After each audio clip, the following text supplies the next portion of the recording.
Damos la bienvenida a los participantes y a nuestros ponentes al primer Foro Internacional Autocuidado y Calidad de Vida en Adultos Mayores, organizado por la Escuela de Posgrado de la Universidad Norbert Wiener. En conmemoración del Día Internacional del Adulto Mayor, que cada uno de nosotros debe siempre tener presente, justamente porque es un día muy especial. Entonces vamos a reconocer a través de evento a la labor realizada por cada uno de nuestros adultos mayores. La Escuela de Posgrado de la Universidad Norbert Wiener organiza una serie de actividades para resaltar la labor realizada por nuestros adultos mayores. A nombre del doctor Guillermo Raffo Ibarra de la Escuela de Posgrado, hoy está con nosotros la doctora Ánica Remuso, coordinadora de la Maestría de Enfermería de la Universidad Norbert Wiener, quien tiene unas palabras para cada uno de los presentes. Muy buenas tardes. Mi disculpa por la voz. Agradecidísima por la invitación de la Escuela de Posgrado de la Universidad Wiener, en especial la Maestría en Ciencias en Enfermería, mi cargo como coordinadora. Nos sentimos orgullosos de organizar este primer foro internacional de la salud integral del adulto mayor, en la cual compartimos con 3 grandes ponentes, ¿no?, sobre todo lo que es la vida y la calidad de los adultos mayores. El ponente 1, tenemos a la doctora Rosana Paz, una experta que ha trabajado y sigue en la línea del adulto mayor. La doctora, y los ponentes 2 tenemos a la doctora Diana Berenice de México, de la Universidad de Coahuila. Muchísimas gracias por acompañarnos, doctora. Y como tercer ponente estrella tenemos al doctor Roberto Silva Fon. Muchísimas gracias, doctor, por acompañarnos desde la Universidad de Brasil, Sao Paulo de Brasil, con todos los avances en el cuidado del adulto mayor y todo lo que son el uso de medicamentos. Hoy va a compartir con nosotros en este primer foro internacional de autocuidado y calidad de vida en adultos mayores. Muchísimas gracias. Desde ya reiteramos nuestro agradecimiento desde la plana de administrativos y equipo docente de la Escuela de Posgrado de la Universidad Wiener, ¿no?, en compartir este primer foro internacional de autocuidado y calidad de vida en adultos mayores. Muchísimas gracias por acompañarnos en el anfitrionaje, doctora Orfelina Arpasi, docente de la Escuela de Posgrado y líder nacional en el cuidado y la investigación en el adulto mayor en nuestro país. Un orgullo, doctora. Muchísimas gracias por acompañarnos. Y a todos los colegas, estudiantes y docentes que hoy nos acompañan, también muchísimas gracias en este primer foro internacional de autocuidado y calidad del adulto mayor. Adelante, muchas gracias. Muy buenas tardes. Muchas gracias, doctora Ánica, y a cada uno de nuestros participantes. Siéntense cómodos. Vamos a dar algunas orientaciones. Tienen para realizar sus preguntas a través del chat a cada uno de los ponentes y ellos van a responder al final del foro. Por otro lado, por favor, les vamos a pedir que apaguen su audio, ¿no?, para evitar interrupciones en el desarrollo del presente foro. Muchas gracias, doctora Ánica. Vamos a invitar como primer ponente el tema Integración Social del Adulto Mayor al doctor Jack Roberto Silva Fon, de Brasil, profesor postdoctorado de la Universidad de Sao Paulo, del Departamento Médico Quirúrgico de la Escuela de Enfermería de la Universidad de Sao Paulo. Postdoctor en Ciencias, y él hoy se desempeña trabajando justamente en la Universidad de Sao Paulo, liderando espacios a nivel nacional y a nivel internacional. Líder en investigación, y además es especialista en gerontología por la Sociedad Brasilera, es especialista en docencia universitaria, líder del grupo de investigación de práctica pedagógica y Es miembro de la Red de San Brasil, miembro de la Asociación Brasilera de Enfermería de la ciudad de Sao Paulo. Bienvenido, doctor Roberto. Adelante, tiene usted el tiempo para su presentación del tema encargado. ¿Qué tal? ¿Cómo Puede están? compartir. Ok, ¿qué tal? ¿Cómo están? Buenas noches a todos. Agradecer antes que nada la invitación a este evento. Para mí es una honra estar con ustedes, poder compartir nuestros conocimientos, compartir lo que podemos, cómo podemos mejorar la salud del adulto mayor. Y en esta oportunidad me toca a mí presentar el tema integración social del adulto mayor. ¿Se ve bien? Sí, puede poner compartir en el librito, por favor. Sí, ya está. Por eso pregunto si se ve bien. Ya, ok, sí. Ok, Adelante. perfecto. Como estaba diciendo, trabajar en gerontología ha sido un tema muy importante porque nosotros sabemos de que con el crecimiento poblacional ha ido modificándose la sociedad. Y este tema es muy importante porque actualmente nosotros estamos observando cómo es que se está segregando la sociedad, que estamos abandonando algunos hábitos, ¿verdad? Antes de comenzar con mi tema, para quien no conoce, trabajo en la Universidad de São Paulo. Esa es la Escuela de Enfermería. São Paulo tiene diferentes sedes y esa es la sede de la capital, São Paulo, Brasil. Contamos con, como todas las universidades, con laboratorios que son importantes para el entrenamiento de prácticas clínicas y simulación que realizamos con los alumnos de pregrado.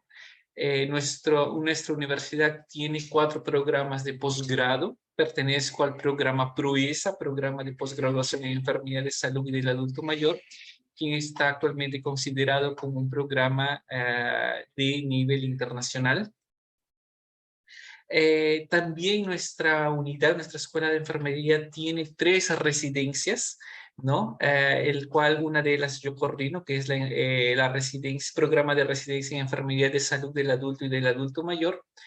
Contamos con una de las revistas más importantes en América Latina, que es la revista de la Escuela de Enfermería de la Universidad de São Paulo, que actualmente es considerada una de las revistas más importantes porque el factor de impacto que tiene la revista es interesante para los que quieran publicar.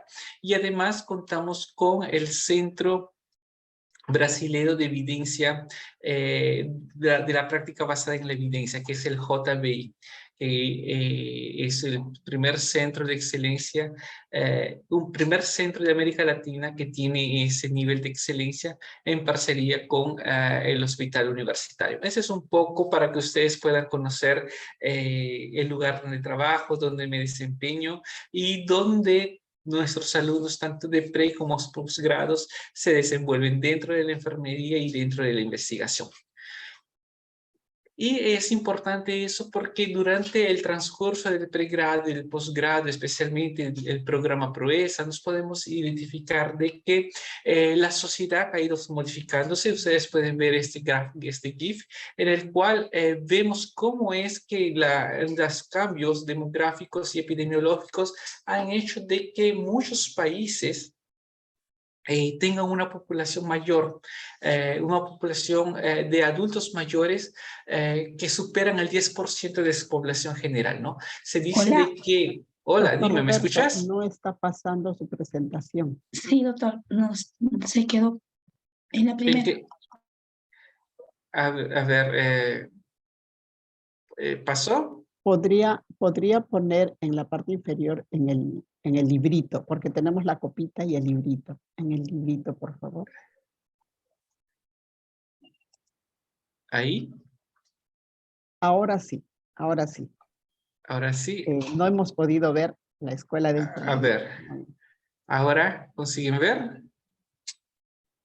Ahora sí, muy Ahora, bien, adelante. Ok, entonces ya le presenté ese material de la Escuela de Enfermería, ¿no? Y les estaba comentando de que vemos que en el mundo ha habido una modificación de las pirámides poblacionales. Ha aumentado el mayor número de personas adultas mayores, ¿no? Dependiendo del país donde nos encontremos, desarrollados en vías de desarrollo, según la Organización Mundial de la Salud, hace un corte con la finalidad de poder identificar a esta población, ¿no? Países en desarrollo, 60 años o más; países desarrollados, 65 años o más.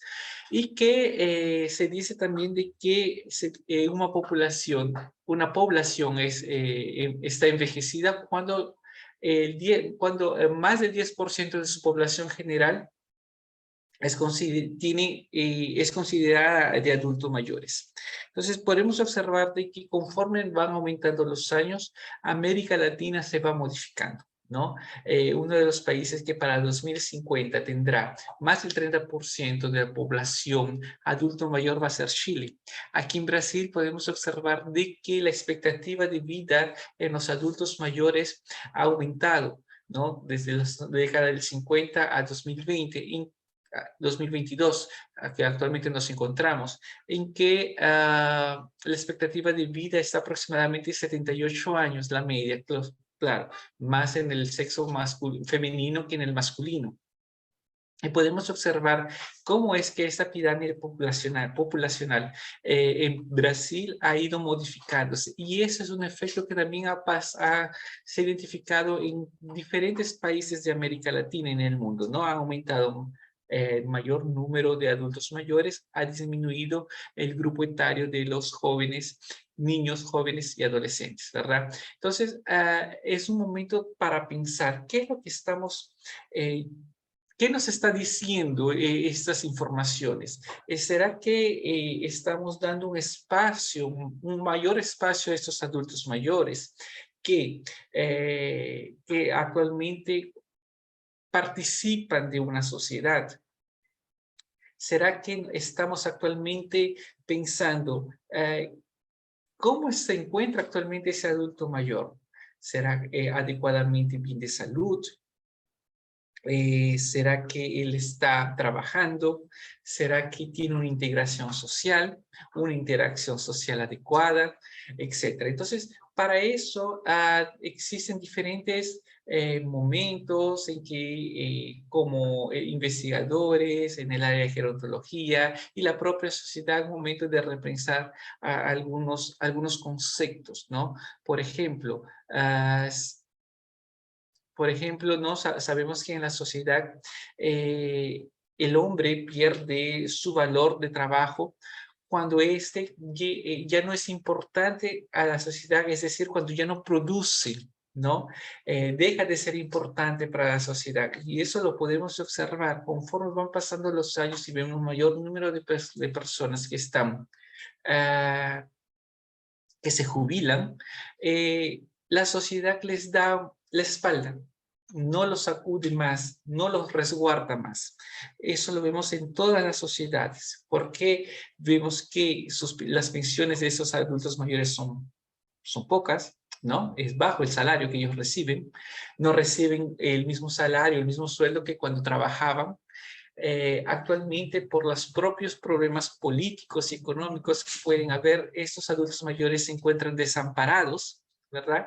Y la sociedad los excluye, especialmente de cualquier ámbito, sea ámbito social, económico, productivo, y podemos observar de que un momento en que esta persona pierde su valor laboral, deja de ser esencial para un sistema que produce, ¿no? Y que lo llama como consumidor y que la sociedad, como dije, le da las espaldas y lo deja ir, ¿no? Sin ese miedo de decir cuál es la importancia de mantener a ese adulto mayor dentro de la sociedad, cuál es la importancia de tener a ese adulto mayor activo, ¿no? Porque si yo tengo una persona activa, yo voy a conseguir mejorar la calidad de vida de ese adulto mayor, extender la calidad de vida, ese envejecimiento sea con salud, ¿no? Y no actualmente con un envejecimiento en el cual vemos adultos mayores en la pobreza, con jubilaciones pequeñas o con poco dinero para su jubilación, etc. Entonces, para eso nosotros es importante distinguir algunas definiciones. ¿Qué es integración social versus qué es inclusión social? Algunas personas refieren y a veces hacen confusión sobre sobre la definición de esos dos términos. Podemos decir que la integración social es una inserción de un cierto componente de un segmento excluido de la sociedad, sin embargo, preparado para vivir en sociedad. Por ejemplo, los adultos mayores, como dije, a partir de que ellos cumplen 60 años más y se jubilan, la sociedad les da la espalda, pero ellos realmente están preparados para vivir en sociedad, ¿no? Para tener un convivio con la familia, con los amigos, con los nuevos amigos, porque los seres humanos vamos cumpliendo diferentes roles, ¿no?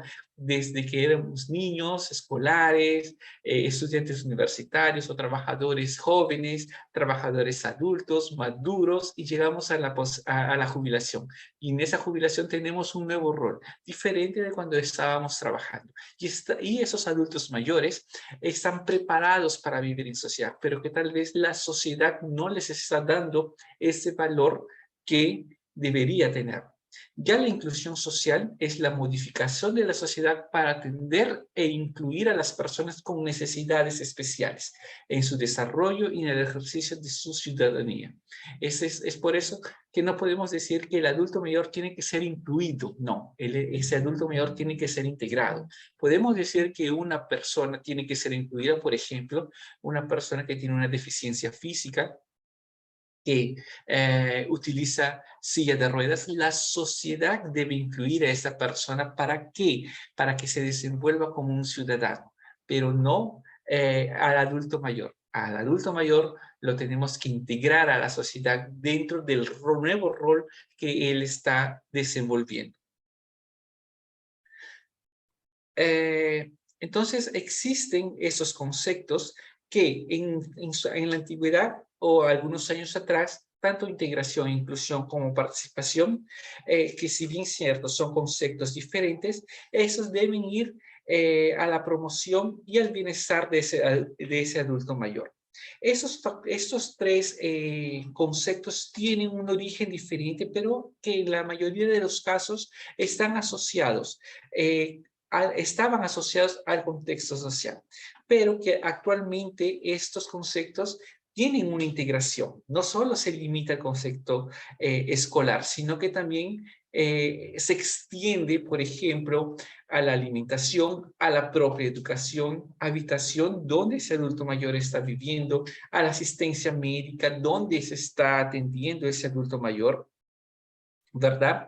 Y de punto de vista sociológico, el concepto de integración es utilizado para poder designar el conjunto de procesos de una sociedad, ¿no? ¿Y quién constituye esa sociedad?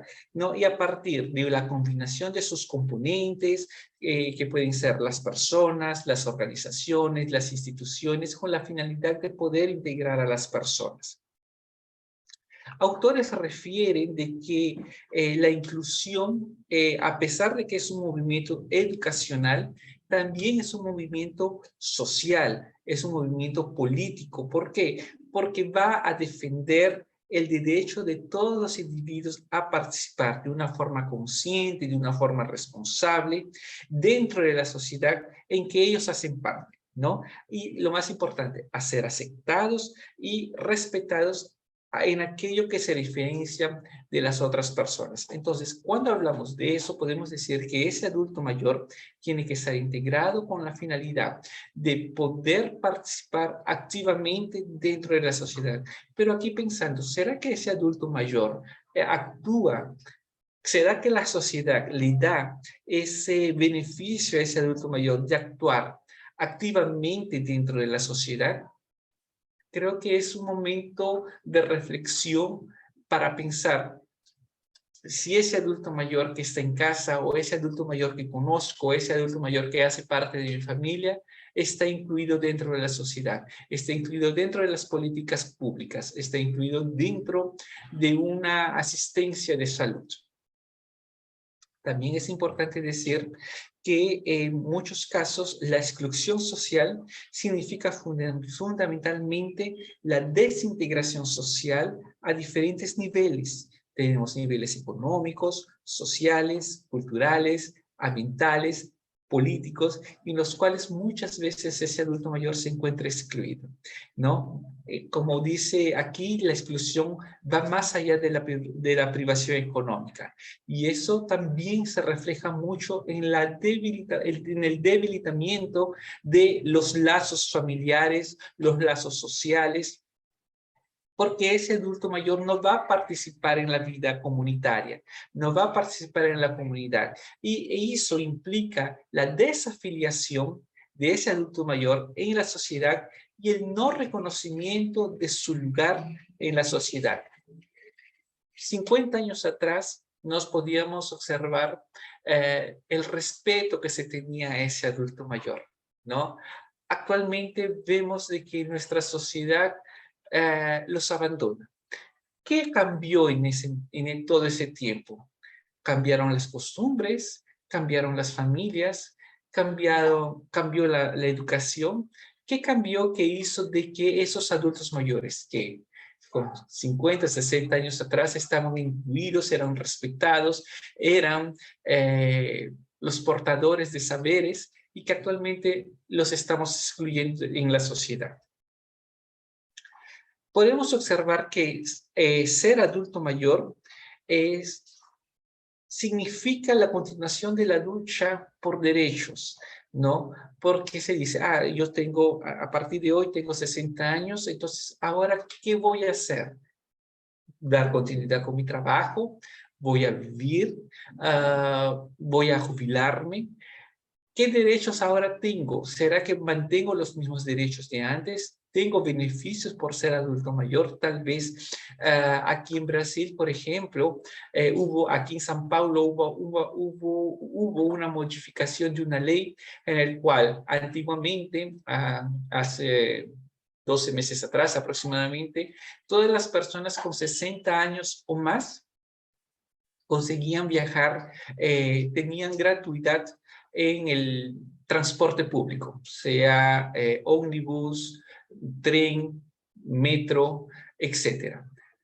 Actualmente esa ley se modificó, entonces a partir de los 65 años o más se tiene ese beneficio. Entonces hubo una modificación en el grupo etario, a pesar de que el Brasil es considerado un país en desenvolvimiento, se tomaron medidas como si fuese un país desarrollado. A partir de 65 años o más, ese adulto mayor tendrá ese beneficio. Pero, ¿qué sucede con las personas que esperaban ese beneficio cuando completaran los 60 años? Van a tener que esperar más 5 años para poder usufruir de ese beneficio. Mas, ¿será que eso es correcto? ¿Será que estoy realizando esa integración social a ese adulto mayor porque cumplió ya 60 años? Aún tiene que cumplir más años para tener otros beneficios, etcétera. Entonces, creo que es una importante reflexión que podemos hacer y lo más importante, saber que ese adulto mayor es guardián del pasado, tiene una vida, tiene una biografía, en su memoria tiene aspectos sociales que son importantes, que tienen que ser rescatados por los jóvenes, ¿verdad? Y que muchas veces los jóvenes, ¿no? Sea joven o adulto, él tiene esa promesa de ingresar a un mercado de trabajo, conseguir logros, conseguir dinero, trabajar. ¿A cambio de qué? A cambio de producir, ¿no? Para una empresa, para el lugar en que está trabajando, y el destino de ese adulto va a ser ¿qué? Jubilarse, ¿no? Y esperar que nuevamente se repite ese ciclo para llegar a los 60 años y de una exclusión social. Entonces, lo que no debemos, no debe pasar eso actualmente en la sociedad. No debemos hacer esa exclusión entre los adultos mayores y los jóvenes, porque en la sociedad todos cumplimos un papel en el cual el adulto mayor sabemos cuál es su función, el joven sabemos cuál es su función, el niño también, etcétera, ¿no? Pero ¿por qué es importante la integración social del adulto mayor? Aquí podemos decir de que existen diferentes estudios que nos indican, que nos traen esta importancia de la integración social. Por ejemplo, ese es un estudio realizado en China, un estudio realizado con 3.158 adultos mayores con el objetivo de poder identificar cómo establecen lazos entre los servicios de salud y aquellos adultos mayores que migran a otras ciudades, tal vez de una ciudad más caótica a una ciudad más tranquila, ¿verdad? Entonces, ¿qué descubrieron los investigadores? Primero, descubrieron de que en esta investigación encontraron más mujeres que hombres, más personas casadas que solteras o sin una pareja, que la mayoría no realizaba ejercicios físicos o no tenía una adecuada actividad física diaria y que en el autorreporte de salud ellos se sentían bien. Y ya para el análisis final de todas las informaciones que recolectaron, que identificaron que aquellos adultos mayores que presentaban un seguro médico local, que decidieron instalarse en la residencia actual y que decían de que podía estar en los últimos 5 años, tenían mayor accesibilidad o mayor probabilidad de tener un mejor acceso a los servicios de salud. Además, también otras investigaciones también indicaron de que realizar ejercicios físicos y además de tener una buena adhesión a la música, hacía de que ese adulto mayor consiguiese tener una mejor adhesión, una mejor integración social. Ese estudio, por ejemplo, realizado en los últimos 25 años con la finalidad de poder identificar cambios en la integración social y en la actividad física, los autores identificaron de que a pesar de estos 25 años hubo modificaciones en la actividad física de ese adulto mayor, como también hubo modificaciones en la integración social. Y esos cambios indicaron de que aquellos adultos mayores de que realizaban menos actividad física tenían una peor integración social comparados con aquellos que sí realizaban actividad física. Entonces, podemos observar de que existen diferentes momentos, diferentes actividades que van a llevar a ese adulto mayor a una integración social adecuada. Este estudio que habla sobre soledad y aislamiento social y mortalidad, realizado en Suiza, podemos identificar que existen algunas variables que pueden llevar al adulto mayor a tener una muerte prematura, y especialmente cuando está asociada la soledad con el aislamiento social, lo que hace que este adulto mayor tenga un acortamiento en su vida. Pero ¿cómo promover la integración social del adulto mayor? Primero, a través de reuniones sociales y o grupos de apoyo, que es muy importante, ¿no? Con el objetivo de ¿qué? De la interacción, de poder crear círculos de conversación, clubes de lectura, cine, debates o simplemente conversar, que es un momento en el cual se pueden intercambiar puntos de vista con diferentes grupos etarios. Otra actividad es dar oportunidad al adulto mayor a que él pueda trabajar, a reinsertarse nuevamente al área del trabajo, ¿no? ¿Por qué? Porque actualmente en América Latina sabemos que muchos adultos mayores son responsables por la mayor parte de los ingresos de sus hogares. Entonces, es momento de poder ayudar a estos adultos mayores. Y existen diferentes programas que actualmente están dando oportunidad a esos adultos mayores a trabajar. Además de su pensión, tener un nuevo salario con la finalidad de mejorar su calidad de vida, mantenerlos activos y, lo más importante, poner en práctica toda la experiencia profesional que ellos tienen. Fomentar el intercambio de experiencias, ¿no? Es muy importante porque a través de ese intercambio ese adulto mayor va a pasar su conocimiento, va a pasar, los jóvenes van a conseguir también pasar conocimientos a esos adultos mayores y el intercambio es una recompensa tanto para el joven como para el adulto mayor.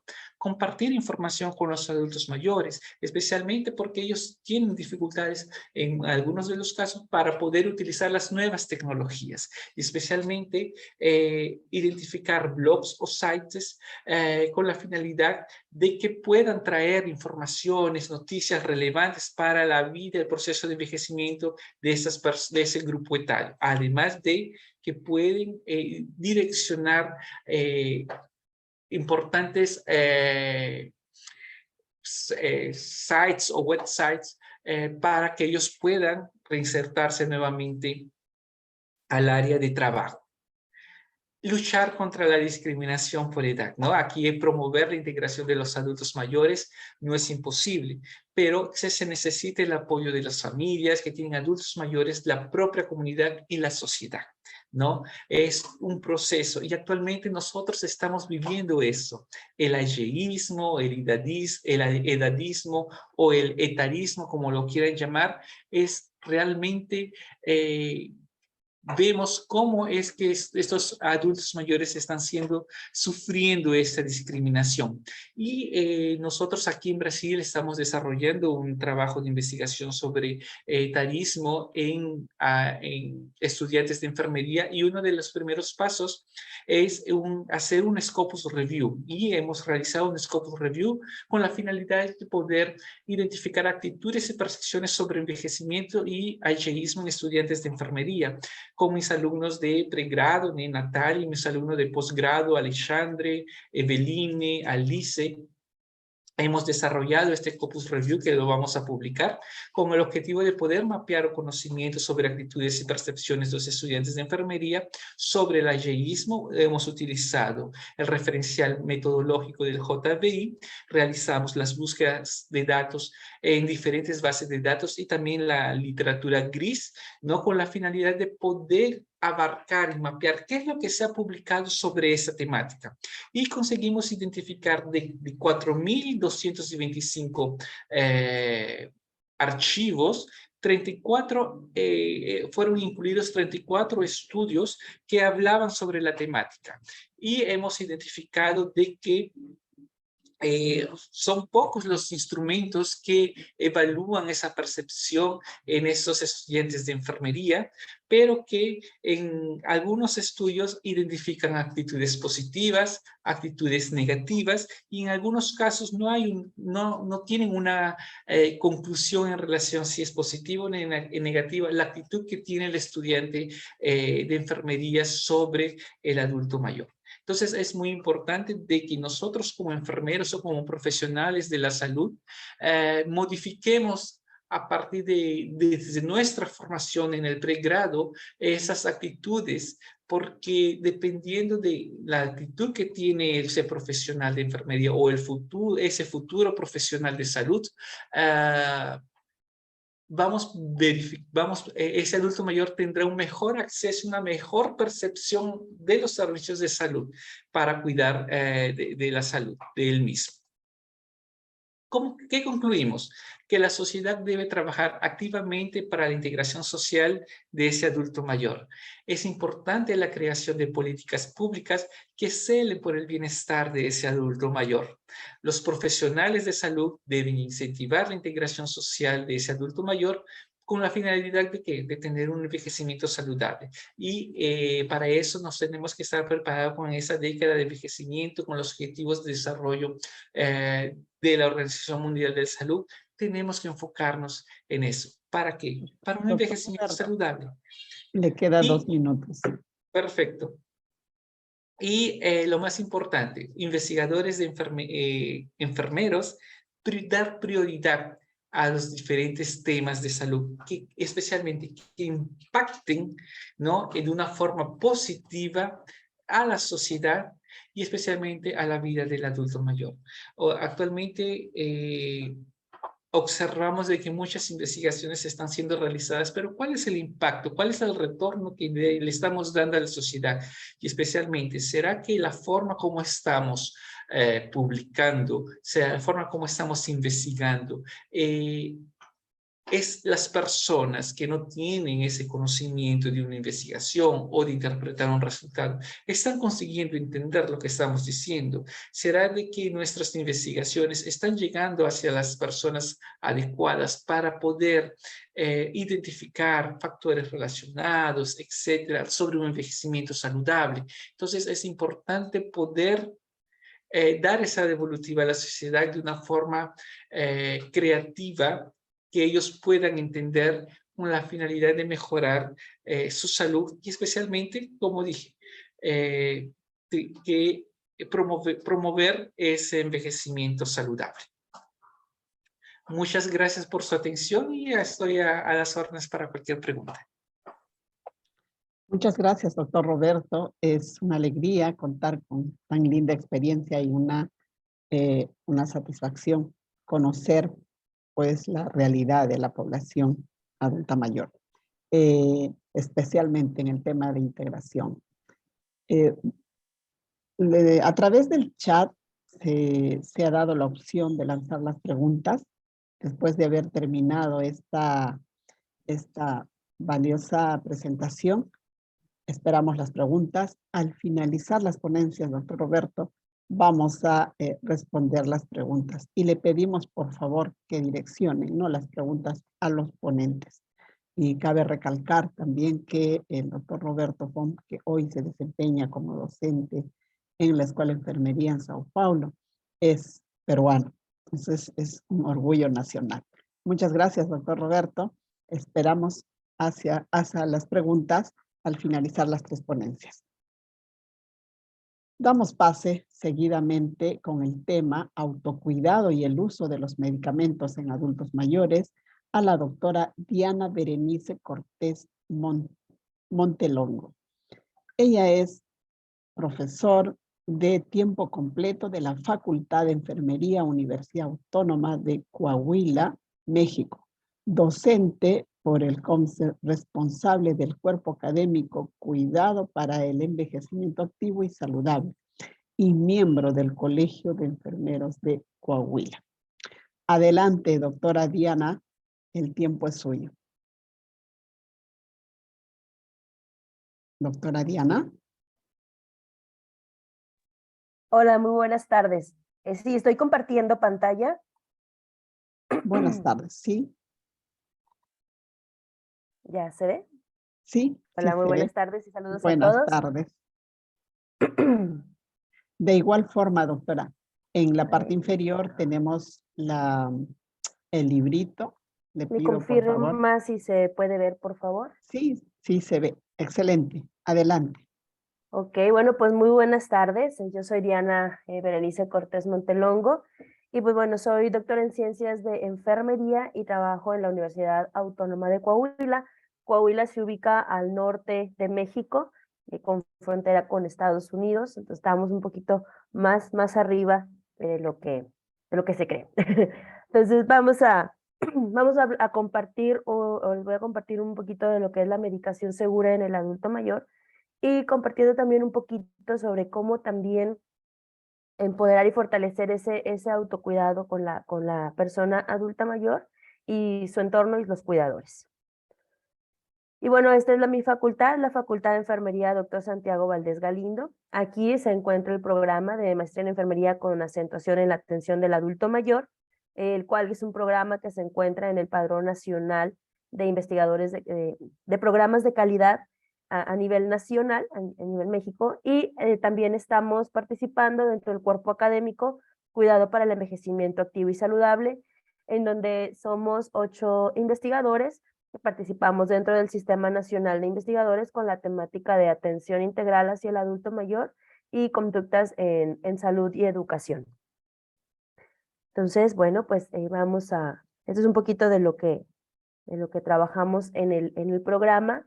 Y pues bueno, no redundo más en lo que ya también mientras el doctor Fong nos comentaba sobre este crecimiento poblacional, pero nos vamos a enfocar principalmente en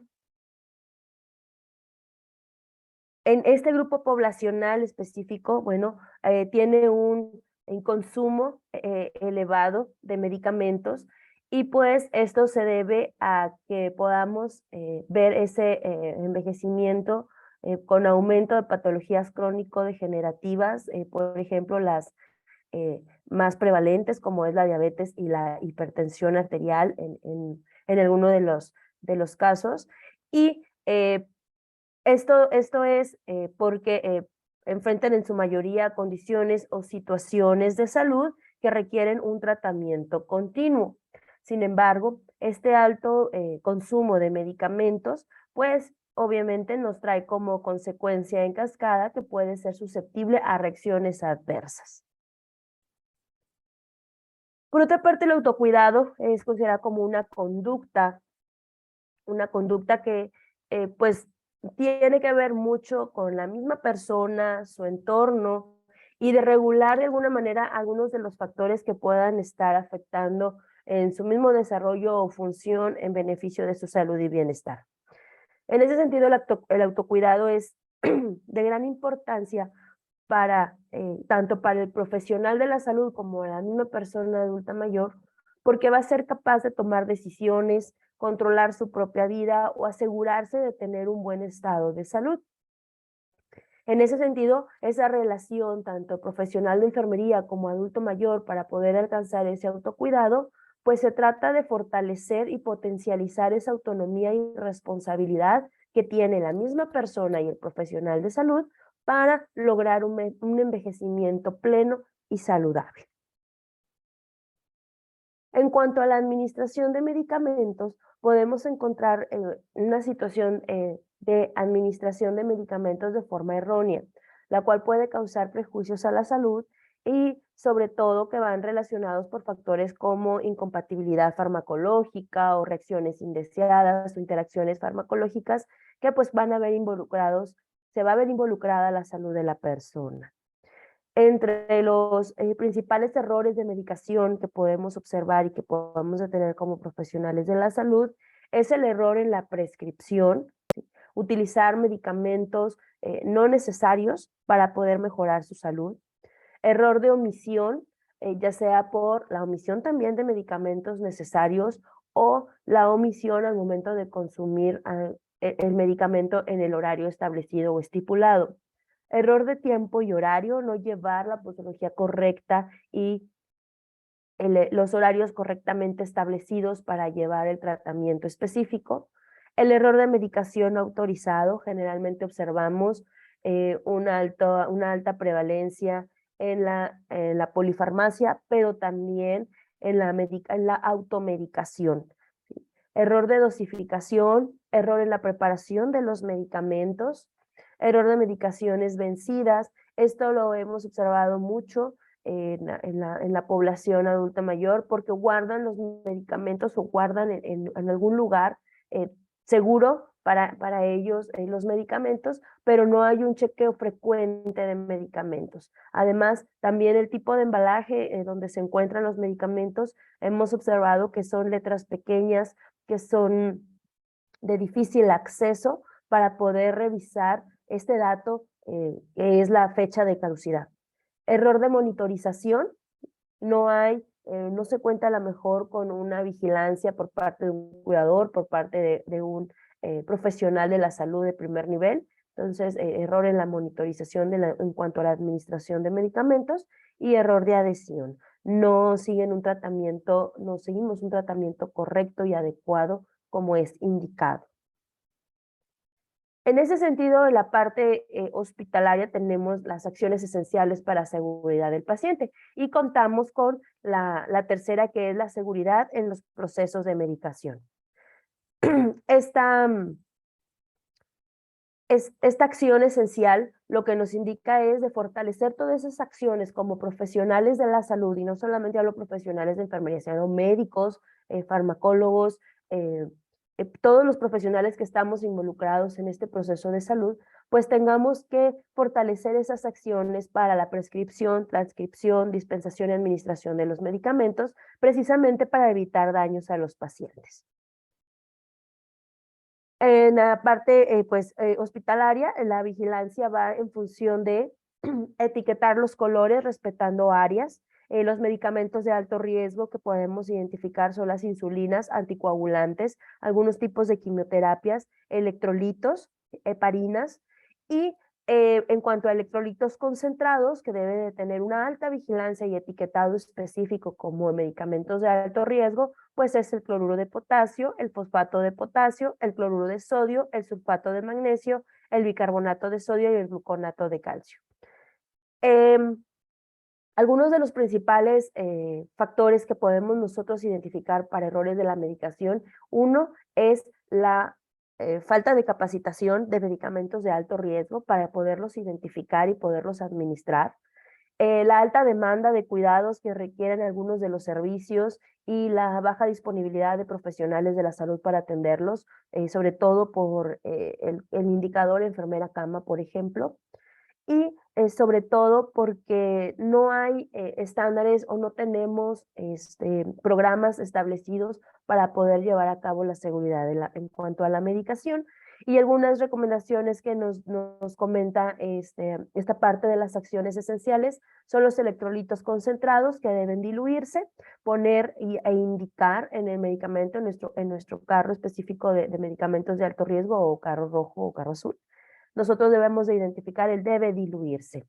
Y también al momento de administrar la medicación, pues en cuanto a preparación y administración, debemos de realizar la doble verificación. Es eso, que la misma enfermera prepare, administre medicamentos y que otra persona, otro profesional de la salud, compañero de trabajo, también haga esa verificación en cuanto a los 10 correctos que vamos a verificar.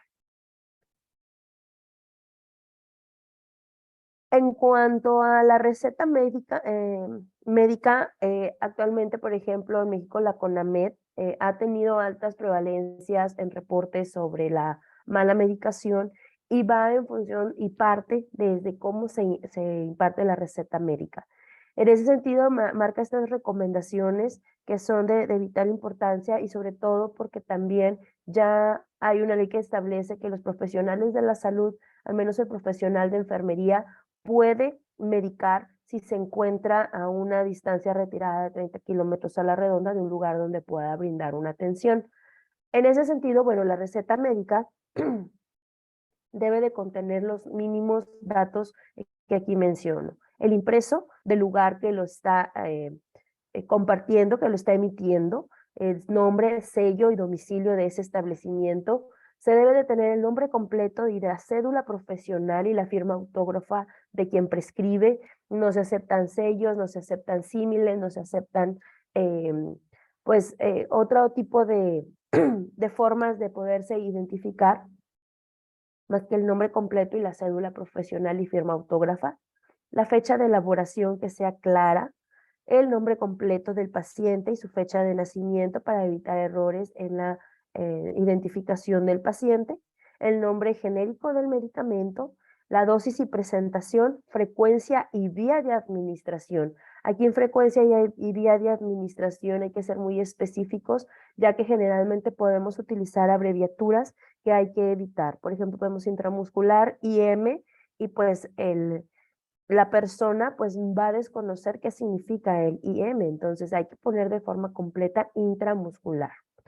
Indicaciones completas y claras para su administración en horarios, especificidad, si debe de ser en ayuno o no, si debe de tener o no alguna indicación o contraindicación o sinergia con otros medicamentos, lo debemos explicar claramente en la receta. No se deben utilizar abreviaturas en dosis, como mencionaba ahorita, y diagnósticos o indicaciones. Algunas sugerencias que podemos nosotros considerar para la aplicación en ese sentido, pues es un símbolo específico para identificar los medicamentos, estandarizar la prescripción, el almacenamiento y la preparación, sobre todo desde el punto de vista administrativo, pues uniformar los procesos, que todos, favorecer información actualizada de nuestros pacientes, tener ese acceso para el tratamiento y la historia clínica completa, y disponer de sistemas de información. Hablando ahorita sobre innovación y lo de sistemas de información intrahospitalario y hospitalario, pues podemos nosotros hacer una propuesta en ese sentido en cuanto a protocolos de atención, sistemas de escalas de dosificación, incompatibilidades, contraindicaciones, en las que se pueda ir revisando precisamente disminuir los riesgos de medicamentos de alto riesgo. Para la administración de medicamentos debemos de considerar lo siguiente, y esto no solamente es una persona adulta mayor, en toda persona que administra un medicamento debemos de tener en cuenta estos 10 puntos. Administrar el medicamento correcto al paciente correcto, ¿sí? Verificar nombre, si hay algún homónimo o alguna persona que se llame igual o parecido el nombre, verificar con la persona, con el familiar, con el cuidador, y revisar también que se tenga algún identificativo que lo haga diferente a un homónimo, por ejemplo, fechas de nacimiento, ¿sí? Puede ser uno de los datos extra que podamos nosotros verificar. También la fecha de vencimiento del medicamento. En ese sentido, pues bueno, vamos a verificar la fecha y revisando que el medicamento también está en buenas condiciones, que no haya cambiado de color, que no tenga alguna sedimentación en el medicamento, que no haya cambiado en su estructura, para que también podamos nosotros verificar si está o no en proceso de vencimiento, que no esté abierto el embalaje. Administrar el medicamento correcto, y esto va desde la posología, revisar la receta, revisar las notas, revisar la prescripción que se ha realizado y también pues que coincida con el nombre del medicamento y el gramaje que se va a realizar. Administrar la dosis correcta. Aquí, pues bueno, hay que revisar también la vía de administración y tomar las precauciones para que sea el gramaje específico. Aquí, bueno, pues va parte de tomarnos de la mano también con familiarizarnos con los gramos, con los microgramos, con todas estas medidas para la dosificación, ya que, por ejemplo, como un medicamento de alto riesgo son las insulinas, pues debemos de saber cuántas unidades, cuántos puntos se deben de aplicar para precisamente evitar eventos a la medicación. Administrar el medicamento a la hora correcta, esto pues va de la mano con que se vaya tener un horario específico para cada medicamento y pues tener también la vida medicamentosa alta para poder curar a nuestro paciente. Y seleccionar la vía de administración correcta, esto va también de evitar no poner abreviaturas para saber correctamente la vía de administración, o en su defecto que esté estandarizado esas abreviaturas y que sea de conocimiento y de cultura dentro de la unidad para que podamos nosotros identificarlo correctamente. Educar e informar al paciente sobre el medicamento, sus posibles complicaciones, reacciones, que va a sentir durante el transcurso de la administración del medicamento, si va a sentir dolor, si va a sentir náuseas, si va a sentir mareos. Entonces hay que informar cuáles son las indicaciones que van a indagar alrededor de su medicamento. Alergias a medicamentos. Antes de la administración de medicamentos, nosotros debemos de revisar además su expediente clínico o preguntar de forma directa si tiene o si se ha aplicado en otras ocasiones ese medicamento. De no ser así, preguntar a qué tipo de alergias tiene, qué tipo de alérgenos ha estado presente en el último momento, cuál es la patología por la cual se encuentra, para ir indagando un poco más sobre posibles alergias a los medicamentos. Generar una historia farmacológica completa. Aquí la historia farmacológica va a ir de la mano con las notas médicas y también con la prescripción médica y expediente clínico, en la cual pues va a incluir los medicamentos, dosis y horarios que se deben de indicar, y sobre todo registrar medicamentos. Aquí surge la regla de yo preparo medicamentos, yo aplico medicamentos, yo registro medicamentos.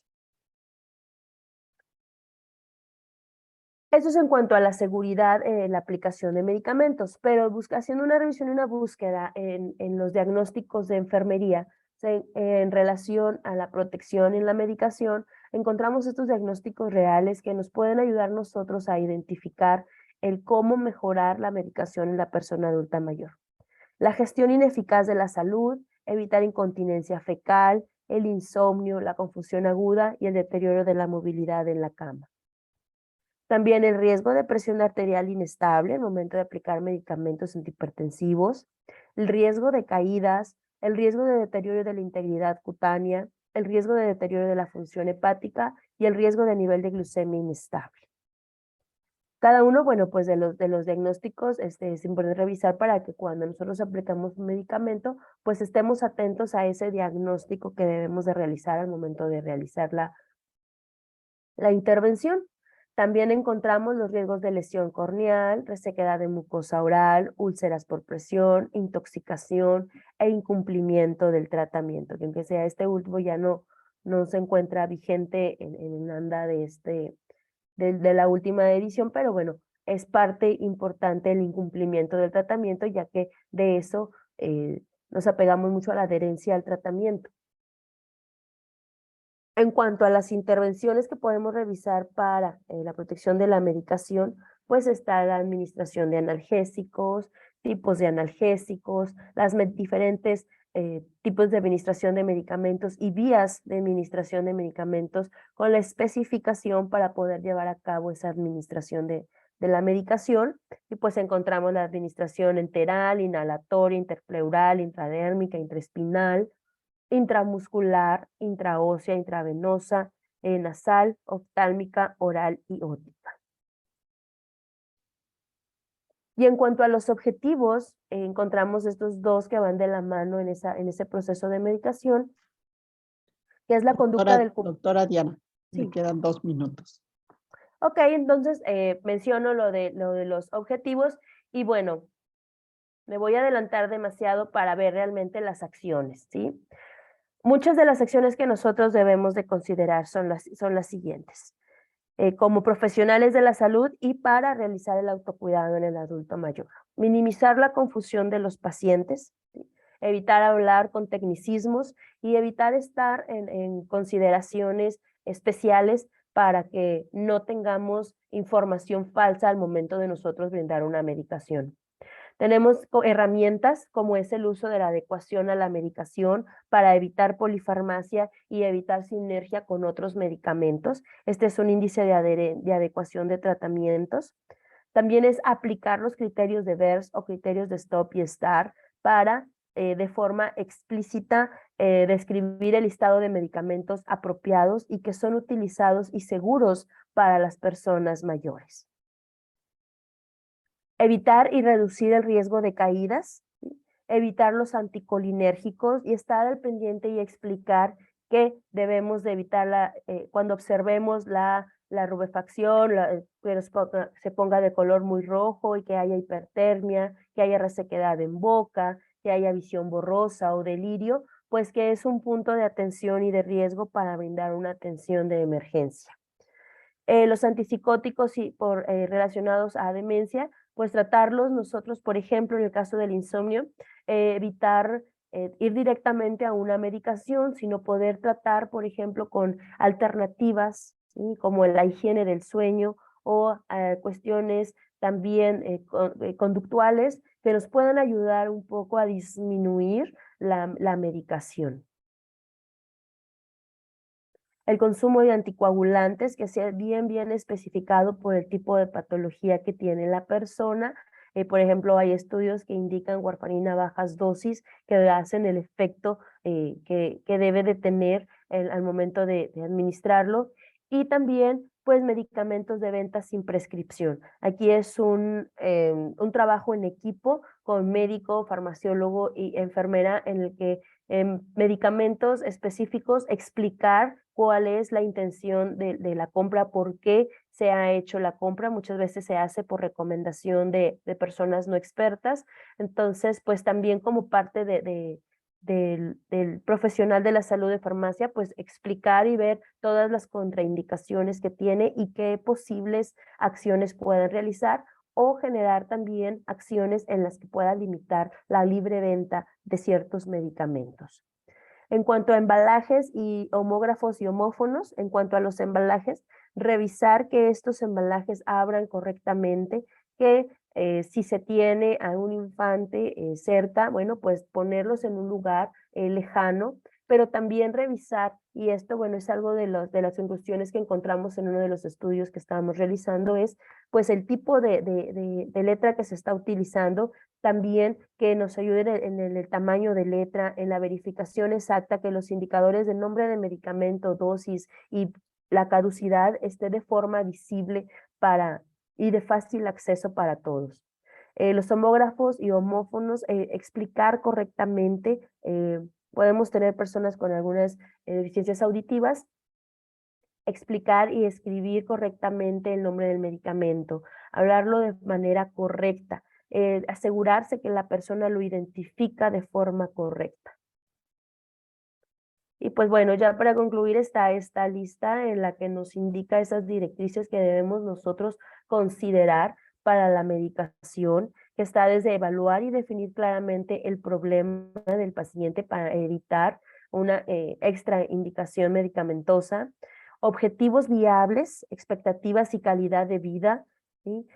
Proporcionar información, instrucciones y advertencias claras, evitar la prescripción de baja utilidad terapéutica, o sea que no van a tener una mayor función al momento de administrarlos, y pues también actualmente el usar herramientas para reducir errores de la prescripción, alertas telefónicas, correos electrónicos, dispositivos electrónicos que nos ayuden a tener un orden o una especificación al momento de administrar los medicamentos. Y pues uno de ellos puede ser este que tenemos, ¿sí? El uso del control de la medicación, para que pues podamos nosotros también revisar horarios, revisar días, y pues estar nosotros como de primer nivel en la atención y la protección, y evitar pues la no adherencia al tratamiento. Como parte también del profesional de enfermería en primer nivel, debemos de considerar el de evaluar la capacidad de manejo de medicamentos. Esa parte de evaluar la capacidad de manejo de medicamentos, pues revisar en las actividades básicas de la vida diaria, como una actividad de las actividades instrumentales de la vida diaria, evaluar también la cognición y el entendimiento para poderse la persona administrar, pero también evaluar al cuidador informal y capacitarlo con respecto a la medicación de una persona adulta mayor. Prevenir reacciones adversas, evitar quitar medicamentos abruptamente, porque pues también podemos generar esta reacción en cascada de pues caídas y complicaciones que pues obviamente nos van a traer mayor medicación o complicaciones en algunos otros órganos. Y pues también está esta lista adaptada de verificación sobre qué debemos nosotros como profesionales de la salud revisar, como los efectos del medicamento, los efectos indeseados, las instrucciones exactas y claras a la persona, las advertencias que va a tener al momento de administrar el medicamento, la próxima cita, cuándo se va a volver a revisar y en qué circunstancias para poder revisar. Siempre ser claro con la persona de que si no se toma el medicamento no va a observar mejorías en su tratamiento y en su salud. Y pues que si está todo claro, resolver todas las dudas, todas las preguntas, pedir al paciente que repita la información, la persona que repita la información, y nuevamente estar cerciorando que que no se tenga ninguna duda y ninguna pregunta. Entonces, estas son algunas de las sugerencias y recomendaciones que nosotros podemos seguir como profesionales de salud, y estar recomendando a la persona adulta mayor para que pueda seguir una adherencia al tratamiento considerable para su salud, y también pues evitar esas barreras desde la parte pues social, desde la parte conductual, desde la parte cognitiva, que evitan que no se lleve adecuadamente un tratamiento. Utilizar herramientas de adherencia al tratamiento como la escala de Morisky-Green o alguna específica para evitar farmacodependencia y polifarmacia, perdón, también nos van a servir mucho para ese control de medicamentos en la atención hacia el adulto mayor. El tema es bien extenso, entonces muchas gracias por la invitación y pues bueno, espero que algunas de estas sugerencias y recomendaciones que pues me fui un poquito rápido por el tiempo tengan o hayan sido o sean de función para la atención en las personas adultas mayores. Muchas gracias, doctora Diana. Uno de los problemas, como usted dijo, es la polifarmacia, ¿no? Entonces tenemos que prevenir justamente este problema. Un saludo especial a la doctora Diana Cortés desde el país de México. Muchas gracias una vez más y esperamos las preguntas. Ya hemos observado por lo menos una pregunta para la doctora Diana, así que al finalizar vamos a responder las preguntas. Muchas gracias. Sí. Claro que Muy sí, bien. gracias. Muchas gracias. Siguiendo con la presentación, tenemos el tema la sarcopenia en el adulto mayor. Tema que va a ser presentada por la doctora Rosana Pasapino, directora de programas especiales de la Gerencia de Oferta Flexible del Seguro Social de Salud. Ella tiene una maestría en salud pública de la Universidad Peruana Cayetano Heredia, doctora en educación de la Universidad Norbert Wiener y una especialización en gerencias de servicios de salud para personas mayores por el CIES México, un trainer de autocuidado, Universidad de Stanford, docente de la Universidad San Martín de Porres y la Universidad Norbert Wiener, es ejecutivo senior en salud y docente de la Universidad San Martín de Porres. Ella fue gerente central de la persona adulta mayor y personas con discapacidad, una población vulnerable que ha gestionado por más de 5 años a nivel de salud, a nivel nacional. Bien, doctora Rosana Pasa, el tiempo es suyo. Adelante, puede compartir. Gracias por la presentación, licenciado Orfelina. Tengo buen audio. Primero verificar el audio, ¿sí? Sí, sí, ya, adelante. perfecto. Gracias por la invitación a la universidad, a la Escuela de Enfermería, a la mesa presente y al público en general. Creo que el día de hoy están tratando un tema muy importante, no solo el abordaje del autocuidado, la integración e inclusión de las personas mayores, sino aquel gran gigante de la geriatría, el tema de la polifarmacia. Y ahora vamos a cerrar este foro internacional con el tema de sarcopenia, autocuidado y calidad de vida en las personas mayores. Han escogido un tema que no solo es reciente, porque hace poco se habla de la sarcopenia en la persona mayor, sino es un tema que todos nosotros lo vamos a tener conforme avanzamos la edad, ¿no? Y es algo que definitivamente a nuestros jóvenes estudiantes de medicina que se están formando y que han tenido un estrago en la pandemia, el hecho de no tener contacto con los pacientes y con el ámbito hospitalario, se hace importante tocar el tema porque es uno de los más prevalentes hoy por hoy en cuanto a causalidad de dependencia y disfuncionalidad en las personas mayores. Entonces, la evolución del envejecimiento en el Perú, al igual que, como ya se ha mencionado con los ponentes anteriores, sigue en aumento en cuanto al mayor número de concentración de personas mayores a nivel nacional en el ámbito peruano. Si bien es cierto, Perú es uno de los países todavía jóvenes en relación a los que existen con mayor tasa de envejecimiento en América Latina, como sea Chile, Uruguay, Argentina, entre otros, ¿no? Nuestra población actual llega a 32.600.000 habitantes, de los cuales en el último censo del 2020 para las personas mayores llegan a un promedio de 4.140.000 personas. De cada 100 adultos mayores, 15 están en pobreza y aún más esto se ha presentado con la COVID-19.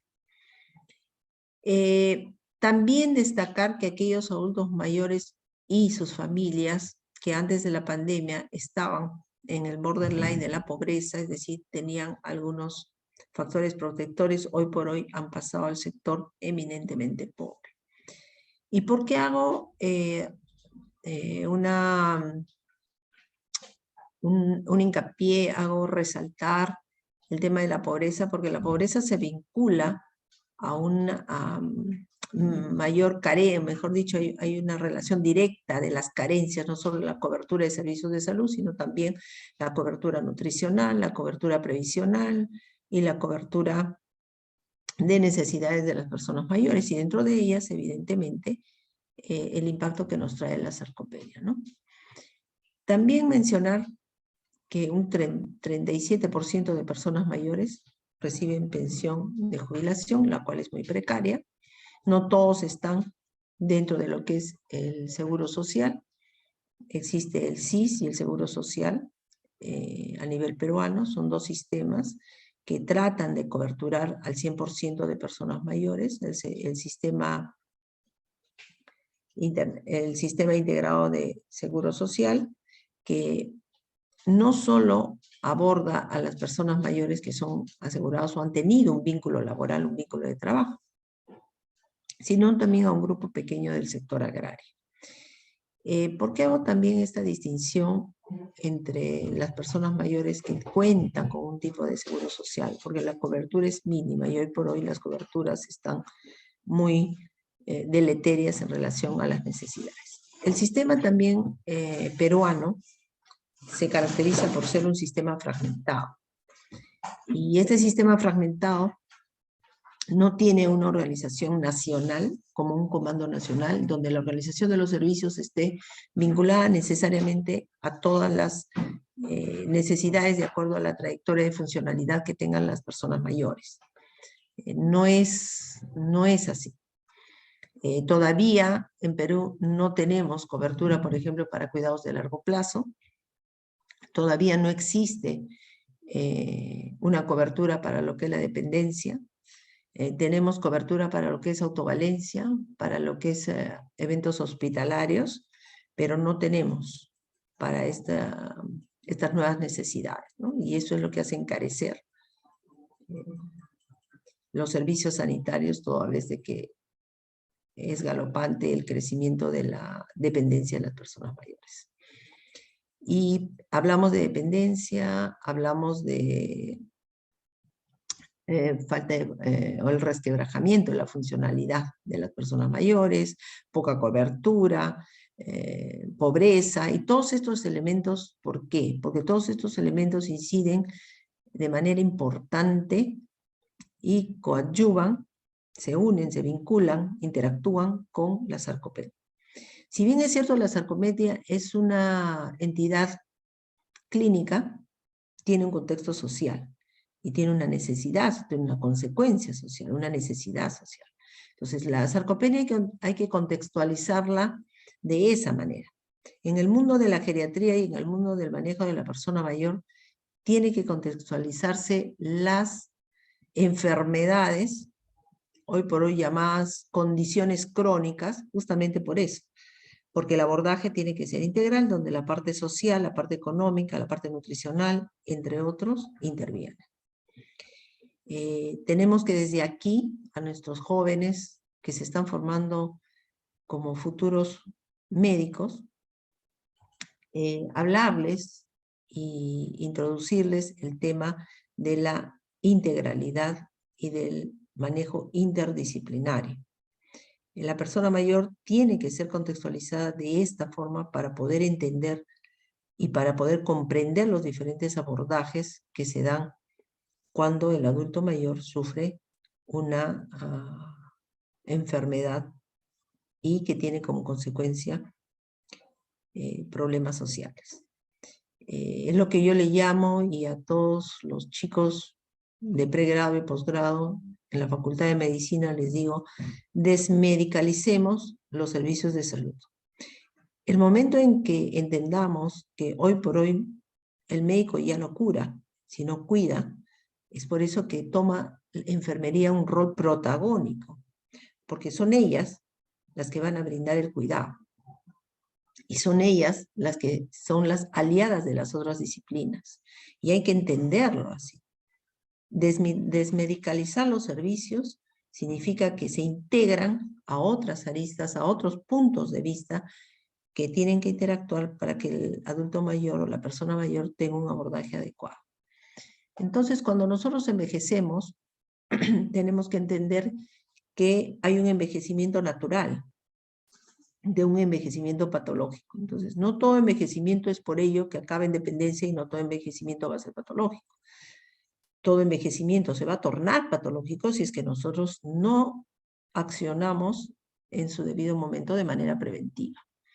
Entonces, si nosotros decimos cómo envejecemos, y en el caso de la sarcopenia, ¿qué está sucediendo con el músculo esquelético? ¿Qué sucede con nuestro músculo esquelético? Todos nosotros ya debemos estar por encima de los 25 años, vamos a ver qué es lo que está sucediendo con nosotros. Entonces, como vemos aquí en la figura, si ustedes pueden visualizar cómo es un músculo normal y cómo es un músculo con sarcopenia.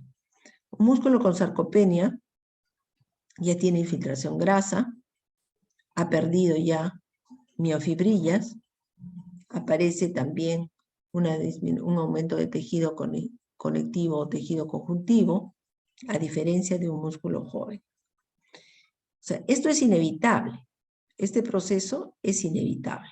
Todos lo vamos a tener, todos lo tenemos en menor o mayor grado, pero lo vamos a tener. Entonces, el proceso de pérdida de masa muscular durante el envejecimiento es progresivo. Esta pérdida se intensifica por encima de los 60 años y se llega a perder un total más o menos de 40% de la masa muscular cuando llegamos a los 80 años. Es por eso, entre otros factores, que nosotros hablamos de la palabra fragilidad. Porque la media de edad en la cual entramos a un declive franco es a partir de los 75 años. Y no porque hemos elegido a libre albedrío los 75 años, sino porque existe una fisiopatología que nos acompaña a esta edad, en la cual se habla que existiría un progreso mucho más rápido, en este caso, de músculo esquelético, entre otros deterioros. Entonces, la masa corporal magra disminuye entre los 35 y los 70 años, sobre todo debido a la pérdida de masa muscular esquelética y a una progresiva disminución de número y tamaño de fibras musculares. Entonces, acá hay dos cosas que debemos grabar. Primero, que no solo se pierde la masa muscular, sino también la calidad y la cantidad de fibras musculares. Eso se une también a la masa ósea, que también va sufriendo una pérdida, y que hacia los 25 años, esta se va ya acelerando. Y se mantiene relativamente estable hasta los 50 años, para después cada decenio empezar otra vez a descender. Entonces, la pérdida de músculo, fundamentalmente, es debido a las fibras musculares tipo 2, que son las de contracción rápida. Y en menor medida a la atrofia de las mismas, asociándose a una denervación muscular. Todos estos términos suenan como que a términos médicos, términos biológicos. Pero sin embargo, ¿por qué los traigo aquí a este foro? Porque tenemos que entender desde este punto de vista qué sucede con nuestro músculo para poder entender por qué la importancia de la promoción de la actividad física, entre otros abordajes. Porque si nosotros sabemos que esto sucede a temprana edad, y hay un avance progresivo, y a partir de los 60 empieza esto a acelerarse, esta pérdida, entonces ya nosotros vean que tenemos una ventana aproximadamente de varios años y décadas de años como para poder abordar este problema. Entonces, la denervación muscular, ¿qué significa? Pérdida de unidades motoras y por lo tanto de fibras musculares. Y miren, a partir de los 60 años, empieza a declinar y hay una pérdida sustancial. Hay una disminución de factores de crecimiento, como el neutrófico ciliar en los nervios periféricos. Este factor es el que estimula la supervivencia de las motoneuronas. Es por eso que nosotros, en una de las indicaciones de tratamiento para la sarcopenia, hablamos de ejercicios de resistencia, como dice la figura. Ahora entendemos por qué es que prescribimos ejercicios de resistencia. También, ¿qué sucede en el metabolismo proteico? En relación al metabolismo proteico, sabemos también que este empieza a decaer a partir de los 50 años y se acelera conforme vamos avanzando hacia los 80 años y más. Parece también existir una relación entre esa molécula de energía llamada ATP del músculo y una disminución del número de mitocondrias. Se afecta el ADN mitocondrial y se incrementan los fenómenos oxidativos. Cuando nosotros hablamos de que se incrementan los fenómenos oxidativos, entonces estamos hablando de que aumenta la producción de radicales libres. Pero yo cuando digo aumento de radicales libres, estoy hablando de un daño celular. Y este daño celular evidentemente se asocia a una menor producción de energía y al envejecimiento propiamente dicho. Entonces ahora nosotros entendemos a este nivel tan específico por qué es importante la sarcopenia. Si nosotros tenemos personas mayores que están afectadas con procesos oxidativos, con daño celular, con menor energía, con disminución de fibras musculares, sobre todo las que contraen, las de contracción, hay menos proteínas y tenemos una menor capacidad de respuesta de esa masa muscular, creo que ustedes ya saben lo que viene y cuál es el diagnóstico. Un adulto mayor que tiene una funcionalidad dañada y por ende una marcha inadecuada. Y toda la cascada que nosotros conocemos. Entonces la sarcopenia, para que vean que es uno de los nuevos síndromes que se une a los grandes síndromes de la geriatría, y si se puede decir es un síndrome transversal a todas las enfermedades de las personas mayores, porque estas están vinculadas directamente proporcional, que quiere decir a mayor sarcopenia, mayor comorbilidad y mayor severidad de comorbilidad y peor pronóstico. Vemos que se alteran no solo el tema muscular, no solo el tema mitocondrial, no solo el tema celular, el tema proteico, el metabolismo proteico, sino también los factores hormonales. O sea, es una enfermedad que es sistémica. ¿Sí? Es sistémica. Entonces, los factores hormonales también se alteran. En los varones disminuye progresivamente la actividad androgénica, de modo que se reducen los niveles de testosterona total y libre, y eso también afecta el músculo a nivel de varones. En las mujeres, la caída brusca de los estrógenos también contribuyen al desarrollo de la sarcopenia. La disminución de la concentración de hormona del crecimiento y de lo que es el factor de crecimiento insulínico 1, también al estar disminuidos provocan una pérdida de masa muscular en ambos sexos. Se libera una mayor cantidad de interleucina 6, lo cual provoca un catabolismo y anorexia. Ahora entendemos por qué las personas mayores a veces no comen y tienen un mayor consumo de energía, y ese catabolismo se da a través, ya per se, del músculo esquelético. Hay un déficit de vitamina D que está relacionado directamente proporcional a la fractura de cadera. Si yo no tengo adecuados músculos, que son los que dan al soporte a la masa ósea, entonces el adulto mayor es propenso a las caídas. Igual, El déficit nutricional, la menor actividad física y la alta prevalencia de enfermedades crónicas son condicionantes que desfavorecen ese mantenimiento adecuado del sistema muscular y por ende la sarcopenia y todas las consecuencias que conocemos en las personas mayores.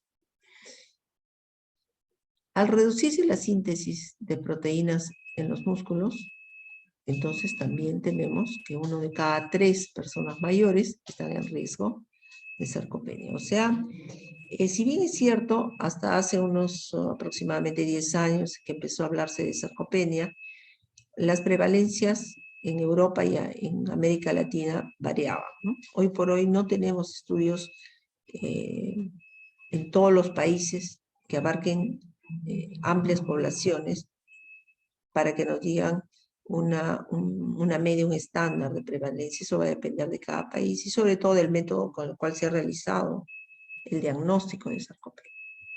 Sin embargo, hay prevalencias aproximadas, hay datos aproximados de acuerdo a cada país.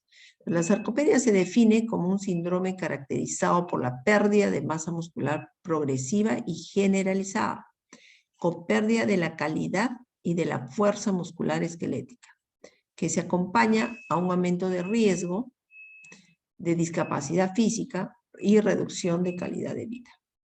Entonces, cuando nosotros hablamos que ya estamos en una línea, en un borderline de fragilidad, hablamos que estamos muy cerca de la discapacidad. Y con la discapacidad hablamos evidentemente de una reducción de calidad de vida. Entonces acá tenemos la tríada, ¿no?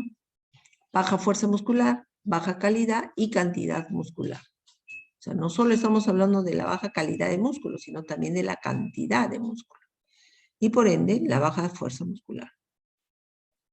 La prevalencia de sarcopenia en América Latina varía, el rango es amplio, entre 1,5 a 33,4%, que es el último algoritmo utilizado, y en el ámbito hospitalario, la prevalencia mundial es del 65%.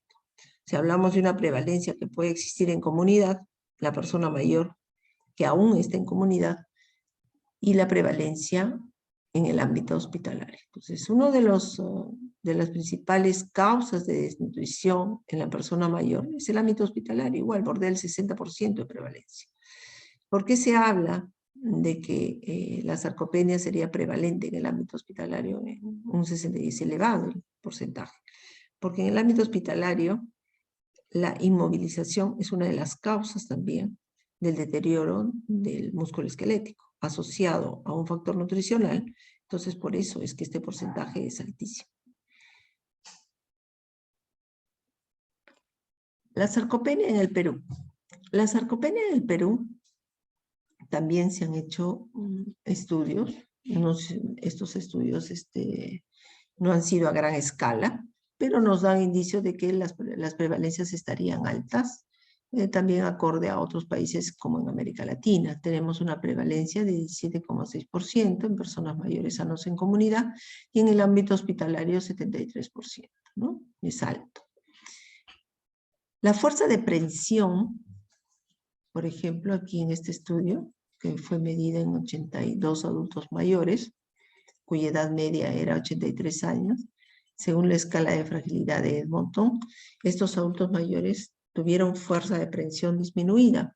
El 83% de sujetos presentó fragilidad severa, el 86% fragilidad leve y 46% era vulnerable a fragilidad.